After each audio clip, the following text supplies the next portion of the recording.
Here's a question for you. Will the scandals of the big four consulting and accounting firms in Australia ever come to an end? The latest is for Deloitte, who have got caught red-handed, charging hundreds of thousands of dollars to an Australian government department for a report which had massive input from AI and contained a whole raft of AI hallucinations that were completely unchecked by Deloitte and passed off as expert advice. But they're in great company amongst these greedy, large corporate accounting firms. In this video, I'm going to cover the top 8 disastrous scandals from the big four firms over the past 10 years, including the latest mess from Deloitte in detail. If you're new to the channel, welcome. My name is David. I've been a CFO for the past 13 years. I love to help the next gen of CFO leaders by making videos about the skills needed to succeed as a CFO and how to put yourself in the position to land the job. If that sounds like you, then subscribe so I can keep bringing you content like this. So let's start with a recap of some of the latest misfires from these turkeys. Let's go back to 2021. KPMG. The investigations found widespread cheatings in exams implicating as many as 1,100 KPMG partners and staff. But they had plenty of esteemed company. KPMG in the US was fined by the SEC for internal exam cheating as well. And Deloitte Philippines and Deloitte Indonesia were also ordered to pay US $1 million each for exam cheating. But surely an industry built on a cornerstone of ethics would learn from it, right? Nope. KPMG Netherlands was fined US $25 million in 2024 over widespread exam cheating at the firm.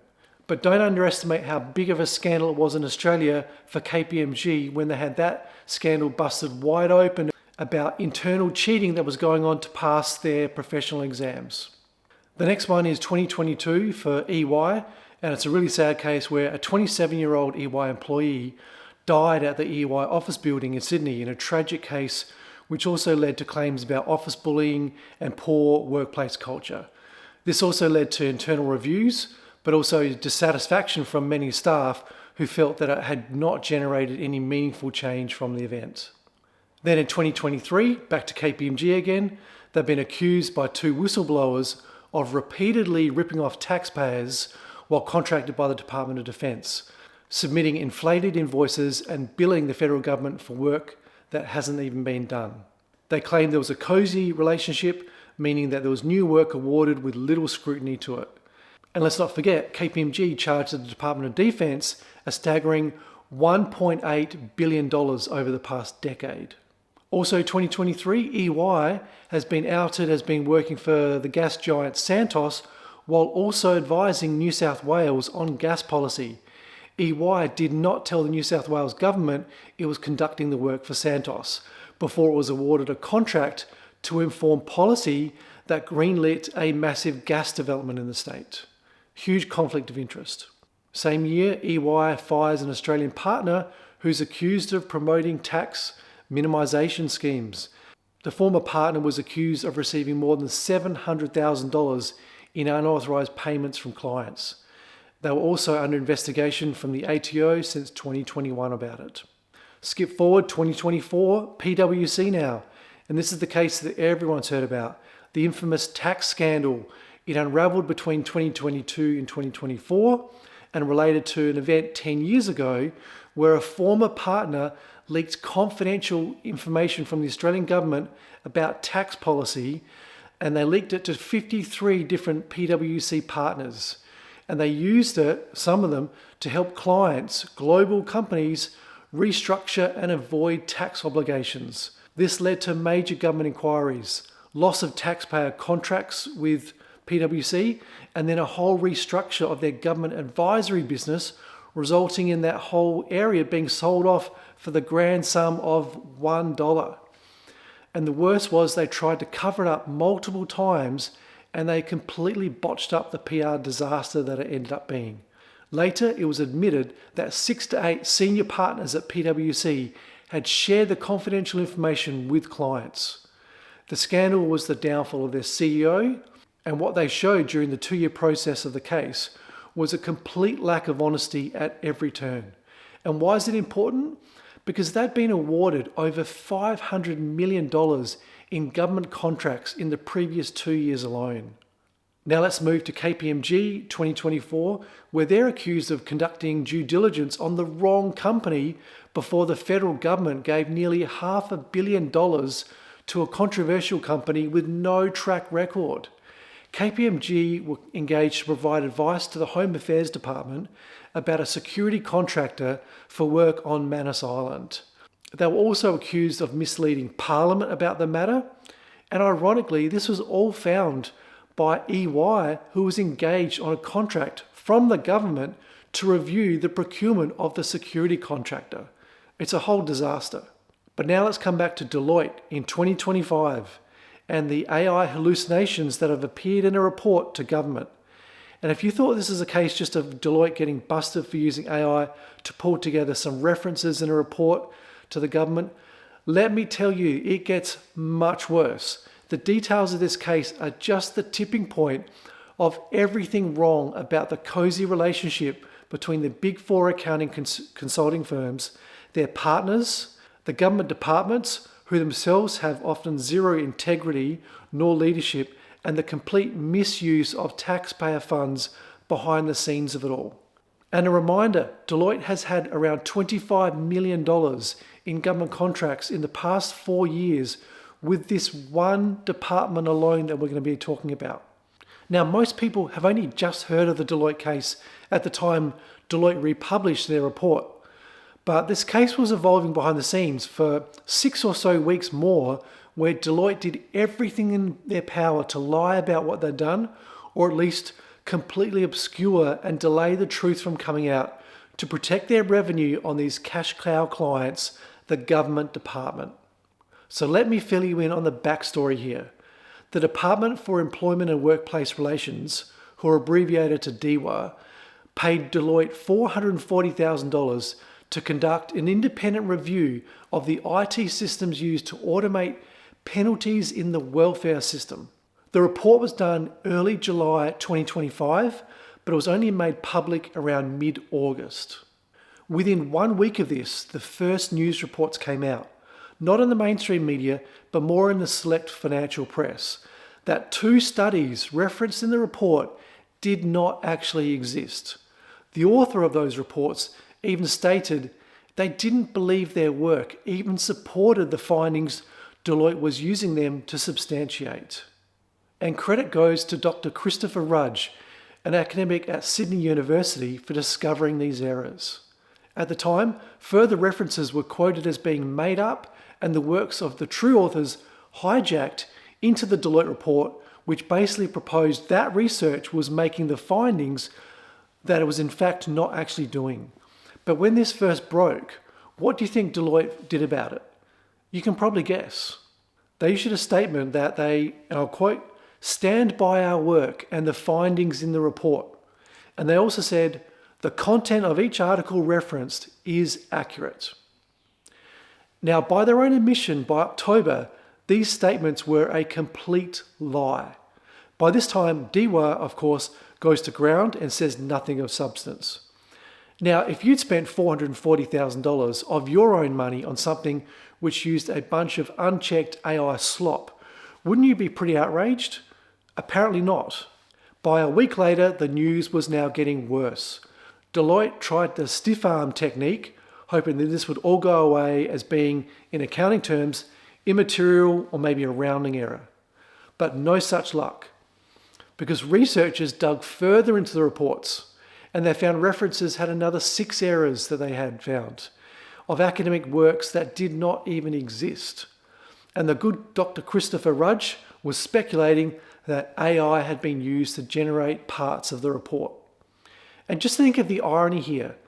The government pays almost $500,000 to consultants who produce a report which misstates the common law of Australia in advice to the Australian government, who will then use that to then form new policy.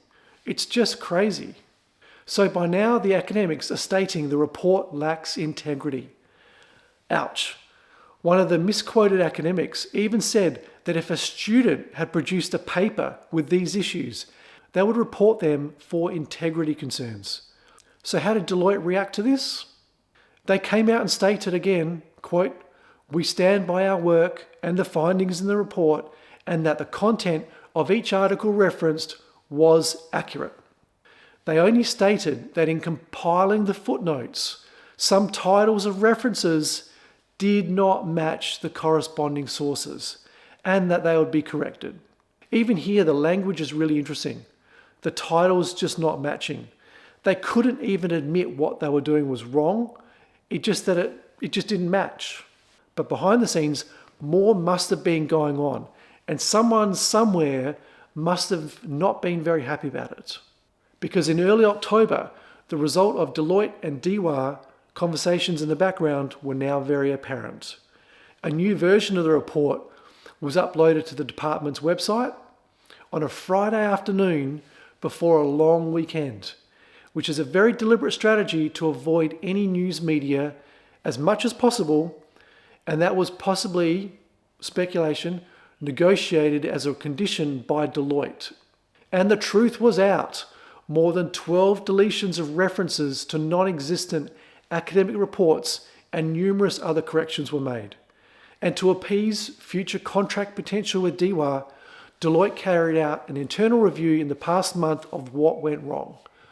The report, which was not released, mind you, merely found that the problems were linked to human error, and the report did not make any conclusions about whether the errors related to the incorrect use of AI tools. Fascinating, isn't it? They also agreed to issue a partial refund to DWA.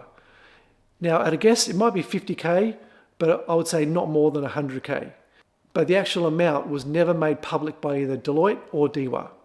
But in the new report's fine print, buried very deep, was that Deloitte used, and I quote, "a generative AI large language model, being Azure OpenAI GPT-4o based toolchain licensed by DWA and hosted on DWA's Azure tenancy."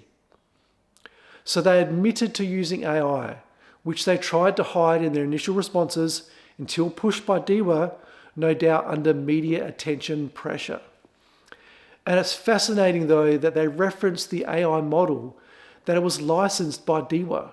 In other words, they completed these fabrications in the report using their clients' tools, but stated that fact to ensure that they could save their own skin from accusations that the information was done either on public AI models or something hosted in Deloitte's own environment. But wait a minute, how does a consultant use a client's own AI license model without asking them first for permission? How is that ethical in any way? Or did DWA actually grant that permission? No one's asked those questions. But just keep in mind, if they use AI to possibly find relevant academic work and write parts of the report, then no doubt they are doing this with every other piece of client consulting work they have on their books right now. No wonder they wanted to bury the story and not admit to what refund they would repay.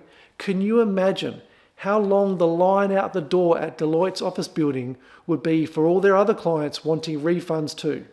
And I'm not even going to go and mention that the secretary of DWA is a former Deloitte partner, because surely those types of cozy arrangements have nothing to do with how hundreds of millions of dollars of consulting money are handed out to these accounting firms.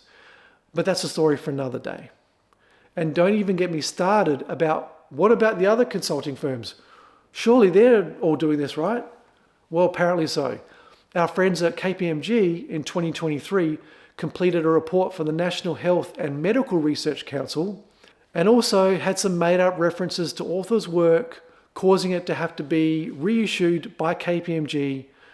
But don't worry, in that case, they kept all of their fee from doing that job. So why does all this keep happening over and over? Well, here's my theory about it.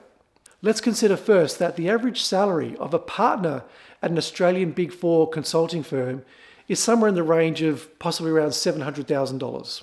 Some can certainly be higher. Okay, so that's not too bad. We can probably all work with that sort of money, right? But the big thing we're all forgetting is that for all the rhetoric the industry pushes about ethics, governance, disclosures, conflicts of interest, and so on, that there are enough big partners across all big firms that when they go to sleep at night, they're not thinking, how can I be a better leader? How can we develop our brand?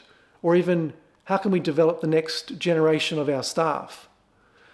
These partners are thinking, how can I increase that $700,000 up to $1 million per year? Can AI help me to do that? Let's do it. And that's why these scandals will keep happening over and over. Two simple things: money and greed.